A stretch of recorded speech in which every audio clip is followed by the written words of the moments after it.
Estos són els terrenys de la polèmica. Estan al costat del camí de l'Alteró de Silla, dins del Parc Natural de l'Albufera.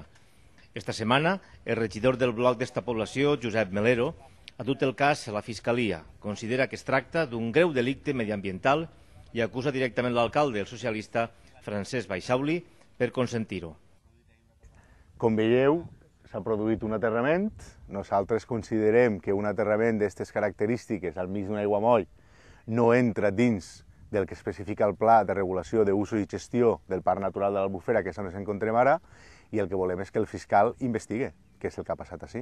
El que sí que estem segurs és que l'Ajuntament de Silla no va donar cap tipus de permís per a aquest senyor fer el que ha fet, amb la qual cosa ens preguntem com s'ha pogut aterrar 3 fanecaes de terra posant la quantitat de terra que s'ha posat sense que l'Ajuntament s'hagi de donar compte.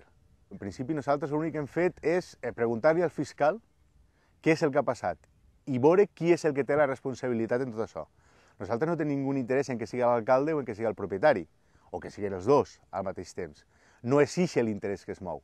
L'interès que es mou és que se torni a la legalitat i que, si això, efectivament, que nosaltres pensem és il·legal, que se torni al seu estat original. Per contra, Baixauli nega que es tracte de cap delicte mediambiental.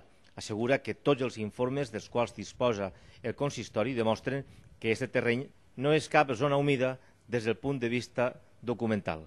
És molt poc edificant que una persona sense conèixer ni les actuacions del propi Ajuntament, ni que n'hi ha petició i que n'hi ha un informe favorable del Parc Natural que se vaig mereixant i que se vagin dient coses i delictes i demés quan no és de veres.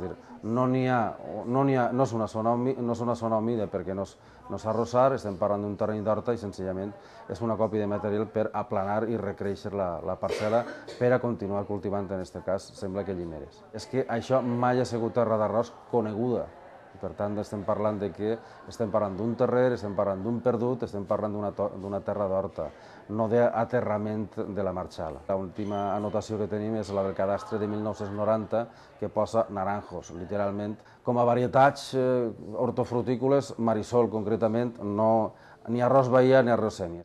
Per la seva part, la Conselleria de Medi Ambient ha iniciat una investigació perquè el titular d'estos terrenys només tenia permís per alçar el nivell de la parcel·la en 10 centímetres.